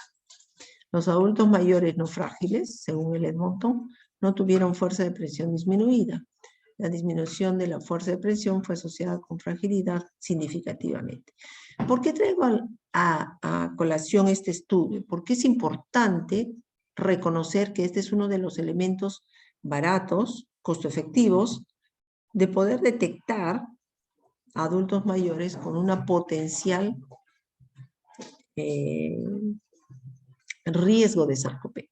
O sea, si hay una fuerza de prensión disminuida, está directamente proporcional a la severidad de fragilidad y por ende a la aparición de sarcopenia. Y estos elementos no son de alto costo. Un dinamómetro creo que, sin equivocarme, en América Latina no debe estar más allá de $20, para decir una tasa universal. Entonces son medidas efectivas, costo efectivas y de fácil alcance para que sean introducidas en el primer nivel de atención como una línea de política pública. Pero sin embargo, es llamativo por qué estos elementos preventivos, por ejemplo, no son abordados como líneas y políticas claras y tangibles en los sistemas de salud,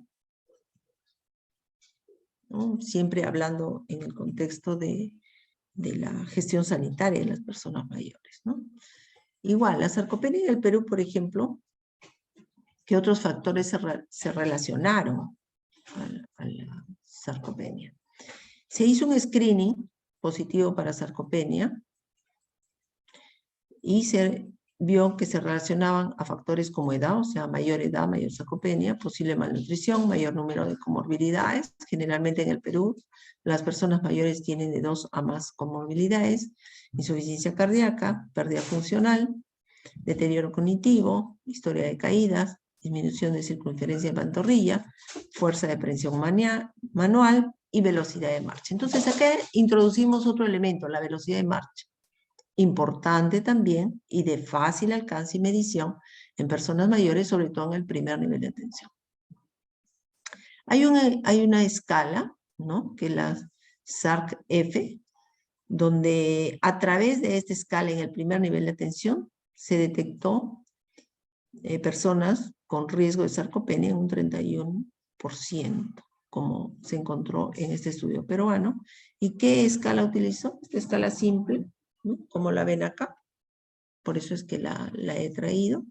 La validaron algunos de estos autores. Ahí están las bibliografías, las referencias, donde estos elementos son de bajo costo evaluar, como la fuerza, la asistencia al caminar, o sea, la velocidad de marcha, levantarse de una silla, que es el up and go, subir las escaleras y las historias de caídas. Entonces, con esta escala se puede hacer un screening de sarcopenia. Entonces, es importante que se tome nota de estos temas para poder introducirlos como ya una política pública en los sistemas sanitarios o en los sistemas de salud, ¿no? Cuando nosotros ya queremos abordar de una manera mucho más específica el diagnóstico de sarcopenia, tenemos varios criterios, ¿no? Acá, como ven, no quisiéramos entrar a los detalles eminentemente médicos, sino a los elementos importantes, premonitorios, fáciles de abordar para poder distinguir a una persona con una probable sarcopenia. Entonces acá ven la masa muscular de un joven y la masa muscular de una persona con sarcopenia. Lo principal que nos llama la atención en una masa muscular de la persona joven es que no hay infiltración grasa, no hay infiltración de tejido conectivo, pero sí en la pérdida de masa de una persona mayor hay una infiltración grasa y hay una infiltración de tejido conectivo. Entonces, miren, el diagnóstico, ¿en qué se basa? Se basa en la masa muscular determinada por DEXA, que es uno de los principales diagnósticos, la fuerza muscular, el desempeño de la velocidad de marcha, y que son elementos sumamente importantes para poder ver qué está pasando con esa persona mayor. Entonces, miren, por ejemplo, para poderles poner un ejemplo de lo que está pasando con esas personas mayores. Si nosotros vemos y evaluamos y simplemente en el consultorio le decimos a la persona mayor, camine desde la entrada hacia nosotros, vemos cómo nuestras personas mayores deben tener una velocidad menos de 1 metro por segundo. Entonces, si yo hago ese diagnóstico rápido y encuentro positividad o alteración, ya debo estar sospechando en que este paciente probablemente debe tener una velocidad de marcha lenta y por ende debe tener pérdida de fuerza muscular y toda la cascada que ya la hemos venido conociendo. Entonces yo ya conozco qué ha pasado con esa persona mayor. Lo más probable es que esa persona mayor haya perdido fibras musculares de tipo de contracción, tenga daño oxidativo, entre otras cosas. Si ese paciente además es hipertenso, es diabético, entonces se suma un mayor daño. Además, si a ese paciente pasó nutrición y el servicio de nutrición le hizo la evaluación de la fuerza de presión a través del dinamómetro y encontramos que esa está alterada con los rangos y los cortes que están en cualquier tabla de evaluación de sarcopenia, me pasa un paciente ya con 2 puntos positivos, ¿se dan cuenta?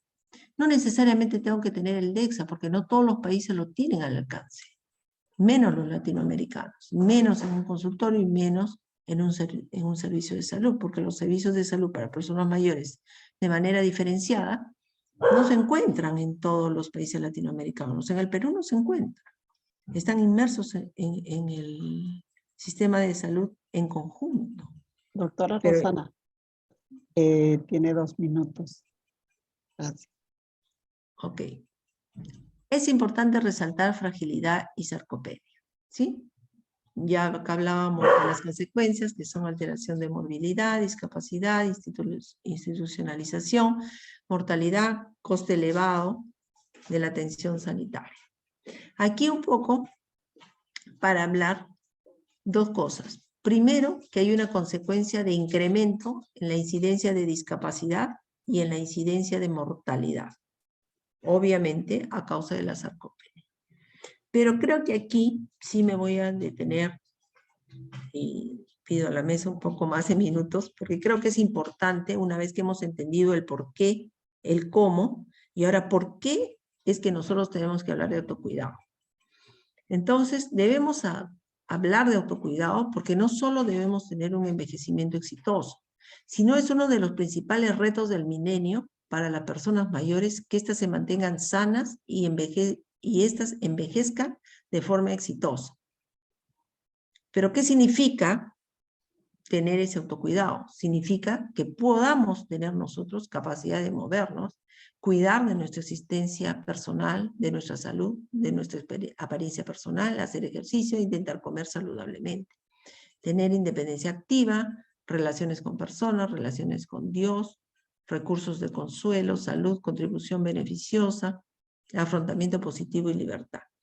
¿Y por qué introduzco el tema de espiritualidad? Porque ahora vamos a ver los nuevos componentes del autocuidado. Entonces, esos nuevos componentes se suman a los ya conocidos de la dimensión física del autocuidado, ¿no? Dimensión física, nutricional, que es lo que generalmente son los ejes transversales a todos los otros componentes. Movilidad, función cognitiva, cuidado personal, y hoy por hoy uno de los componentes más importantes, que es el bienestar emocional, espiritual y social de la persona mayor. O sea, si yo no tengo esta dimensión inmersa dentro de las otras dimensiones, entonces es bien difícil que podamos tener un abordaje adecuado del autocuidado y por ende de la calidad de vida. ¿Cuándo surge una calidad de vida adecuada y cuándo nosotros nos preocupamos porque la persona mayor tenga una calidad de vida adecuada? Cuando esa persona mayor vive de manera independiente, funcionalmente adecuada y con la espiritualidad que cada persona elija en el contexto en que le toca vivir. Ahora, no solo es el ejercicio de la libertad, o sea, tener libertad, sino también es el ejercicio de la libertad. Es decir, que hagan ejercicio de sus derechos, mientras ellos sean válidos mentalmente, ¿no? Si nosotros ya hemos internalizado todo el porqué de la sarcopenia, el contexto social de la sarcopenia, porqué del autocuidado, ahora entendemos por qué aparecen estas intervenciones, ahora sabemos por qué debemos recetar ejercicios. Entonces, la promoción de los estilos de vida es vital, sobre todo en el primer nivel de atención. Intervención de los factores de riesgo, como las enfermedades crónico-degenerativas, identificación tempranas de sujetos o personas mayores en riesgo de sarcopenia. Como ustedes veían, el screening es sumamente fácil y de bajo costo. Implementación de las intervenciones tempranas para sarcopenia, y estas intervenciones vienen principalmente por ejercicios de resistencia y la dieta adecuada, y el tratamiento de las condiciones de comorbilidad. Hoy por hoy las personas mayores tienen más de una o dos, por no decir de 2 a más comorbilidades, y estas deben ser abordadas. El trinomio del cuidado de las condiciones crónicas está entre el sistema de salud, la familia y el paciente. Y allí es donde entra a tallar el autocuidado que debe tener cada persona. El déficit nutricional, la menor actividad física y la alta prevalencia de enfermedades crónicas son las que van a contribuir a explicar la masa muscular perdida que acompaña al proceso de envejecimiento dentro de todo el curso de vida de las personas mayores. Entonces, para concluir y un poco remarcar las estrategias preventivo-promocionales en el primer nivel de atención en relación al autocuidado que cada uno de nosotros debemos tener, es justamente la integralidad y el abordaje de todos los componentes de forma integral, no solo el componente físico. Hoy por hoy deberíamos, de repente es una propuesta, implementar no solo la receta farmacéutica o farmacológica, sino la receta no farmacológica. Argentina, por ejemplo, tiene la receta no farmacológica. Hacer ejercicio interdiario, de tal velocidad, tal resistencia, salir al parque a pasear a la mascota 2 a 3 veces a la semana, entre otras cosas que son importantes para el autocuidado de la persona mayor. Esperemos que tengamos muy pronto estos lineamientos de política dentro de lo que es las políticas públicas de los sistemas de salud, ¿no? Los sistemas sanitarios. Gracias, con eso hemos acabado. Gracias a la mesa por la oportunidad y espero volvernos a encontrar en alguna otra evento de esta naturaleza. Muchísimas gracias. Muchas gracias, doctora Rosana. Un importante tema que hoy debemos considerar, dadas las características de la población, ¿no? Haciendo un resumen, hoy hemos tocado el tema de integración social del adulto mayor por el doctor Jack Roberto Silva Fons, el tema de autocuidado y el uso de medicamentos con la doctora Diana Berenice Cortés Montelongo, y el tema de sarcopenia en el adulto mayor con la doctora Rosana Pasapino. Entonces, tenemos preguntas en el chat. Quisiéramos responder, vamos a responder una a la vez. A ver, la primera pregunta para el doctor Roberto Fon. Bueno, también cabe recalcar que existen mucho agradecimiento, ¿no? Para todos los ponentes, para los que hoy nos han dignado participar en este foro. Tenemos para el doctor Roberto, en su país, ¿cuáles son los aspectos de discriminación, ¿no?, más frecuentes en los adultos mayores? Bien, gracias por la pregunta. Creo que es importante decirle que estos tipos de discriminación que pueden haber aquí en Brasil, no solo es aquí en Brasil, sino se ven en la gran mayoría de sociedades. Por ejemplo, el llamar de abuelito, abuelita, el tratar de discriminar al adulto mayor que está trabajando por la propia edad, o por ejemplo, hoy cuando él va a alguna academia, algún gimnasio, ¿no? En el cual, ¿por qué ese adulto mayor está aquí compartiendo con los más jóvenes, etcétera? Entonces, creo que eso es una cultura que actualmente se está viviendo. Creo que sería interesante saber cuál es la causa y la razón de que ha hecho de que las culturas estén minimizando el papel del adulto mayor en la sociedad. Y más que nada, ¿no?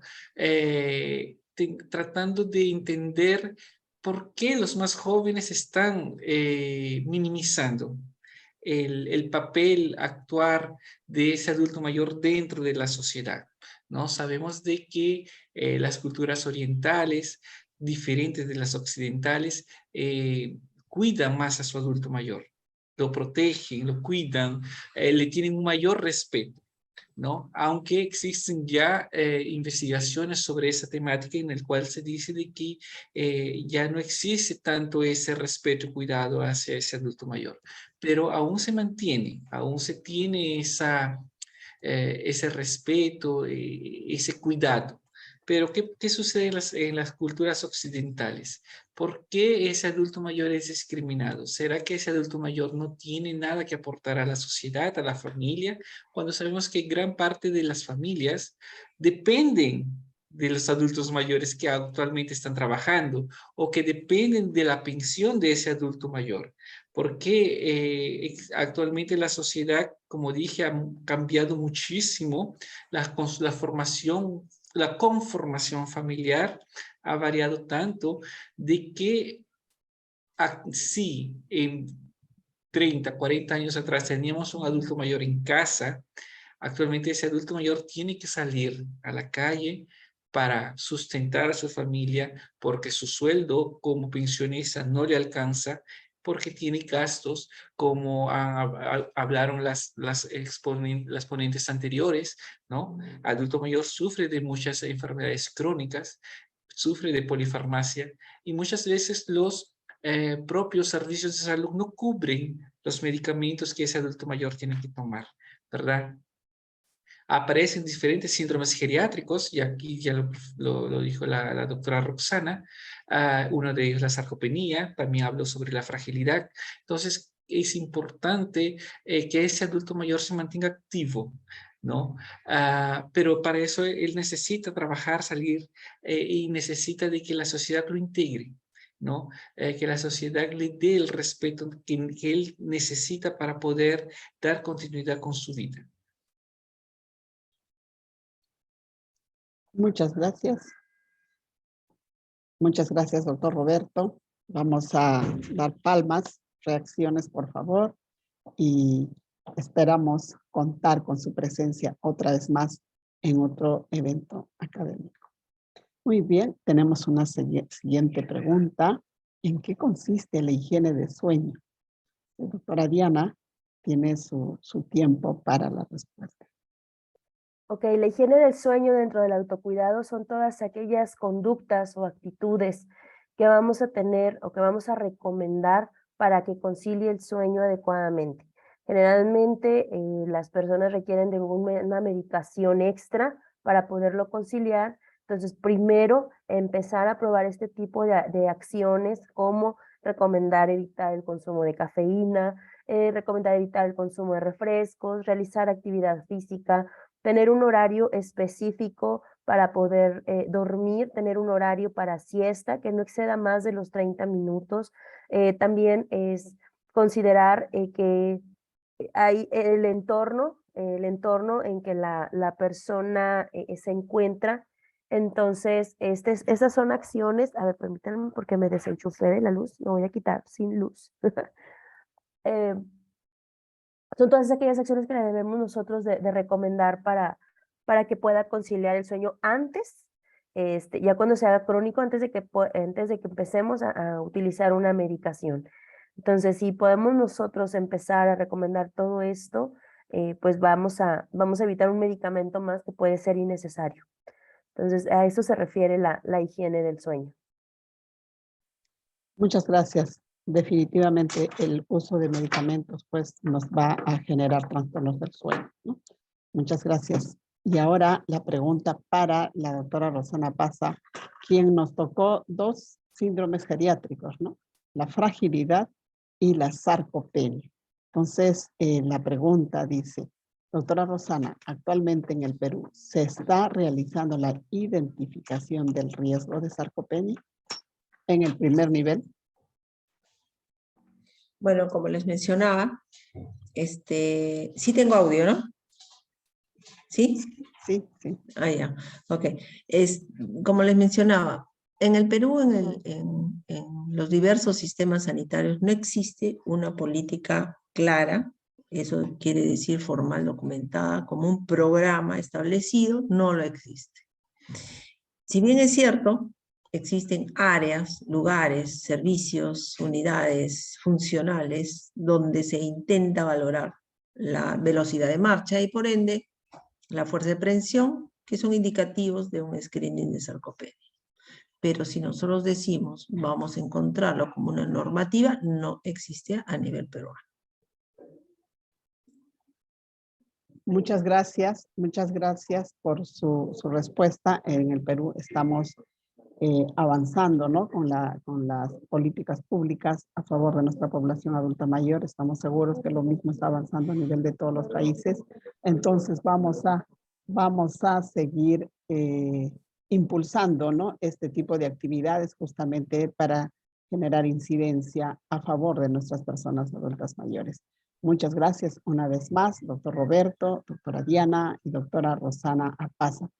Voy a pedir a todos los asistentes, por favor, que todos puedan hacer reacciones a nuestros ponentes. Sé que en el chat existe mucho agradecimiento, felicitaciones, ¿no? Por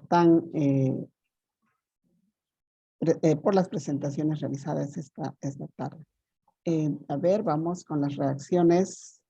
Por favor, tenemos ahí la opción del corazón, tenemos la opción de las palmas, los que ustedes gusten lo dejamos a libre criterio. El equipo va a hacer una captura de imagen de nuestra presentación del día de hoy.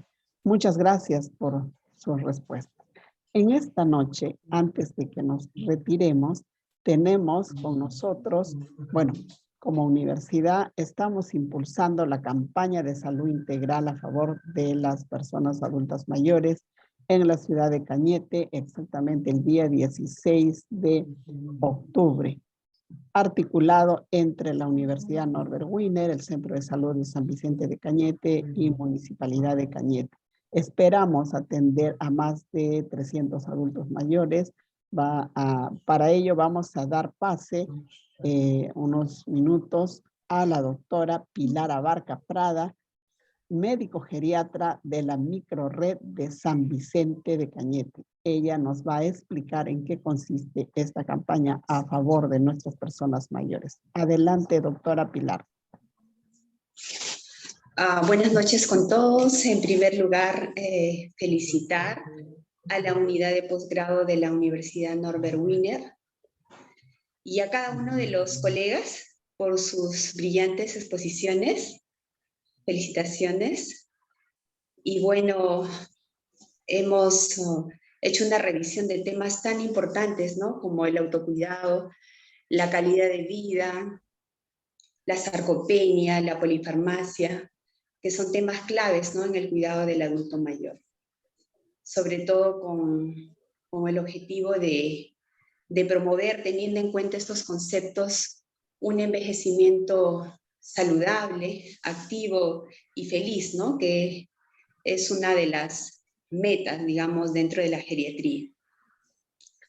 Bueno, en relación a la campaña de salud integral, felicitar la iniciativa, en realidad, de la Universidad Norbert Wiener. Bueno, nos hemos aliado para llevar a cabo esta actividad. Estamos organizándonos y tenemos como meta poder atender ese día alrededor de 300 adultos mayores. Vamos a contar con colegas geriatras de la ciudad de Lima, médicos generales también que se van a sumar a esta actividad, nutricionistas, psicólogos, licenciados en enfermería que también están entrenados en la atención del adulto mayor. Y nada, quedan todos los pacientes que están participando en el foro. En general en la población pues está abierta la invitación, lo que sí puntualizar de que por un tema de orden y garantizar la calidad en la atención hemos diseñado un formulario en el cual se tiene que inscribir con anterioridad y seleccionar incluso el horario. Tenemos horarios de 9 a 11, de 11 a 1 y de 2 a 4. Así es que los animo a participar, vamos a tratar de ofrecerles lo mejor ese día. Queremos hacer algunas dinámicas, charlas, vamos a tratar de hacer una fiesta de la salud ese día. Los esperamos. Gracias. Muchas gracias, doctora Pilar. Yo sé que tengo la certeza que las enfermeras, los profesionales de la salud que se encuentran en la sala se van a inscribir para este gran actividad como la campaña de salud dirigida a nuestras personas adultas mayores. Pueden ustedes en el chat colocar su interés de participar en la campaña y va a haber una movilidad expresa que los va a trasladar hasta la provincia de Cañete. Los esperamos a todos los participantes de este foro. Y obviamente en articulación a estas instituciones ya están movilizando a la población de Cañete para que pueda participar en la campaña. Una vez más, muchas gracias a nuestros ponentes, muchas gracias a todos los profesionales de la salud que han participado en este foro y reconocer las felicitaciones de hacia nuestros ponentes, todo con el objetivo de buscar una mejora de calidad de vida en nuestra población adulta mayor. Esperamos seguir impulsando este tipo de actividades, como les decía, para crear incidencia, ¿no? en nuestra población y en los profesionales de la salud. Muchas gracias. Para la inscripción está el formulario en el chat. Pueden completar los que no han logrado registrarse. Está en el chat, por favor. Queremos sus datos de cada uno de ustedes. Muchas gracias una vez más. Entonces, cerramos esta actividad con palmas y con agradecimiento a nuestros ponentes y asistentes. Muchas gracias. Gracias. A ver todos. Gracias, buenas noches. Gracias, gracias. Gracias, buenas noches y saludos. Buenas noches, gracias. Buenas Bye. noches.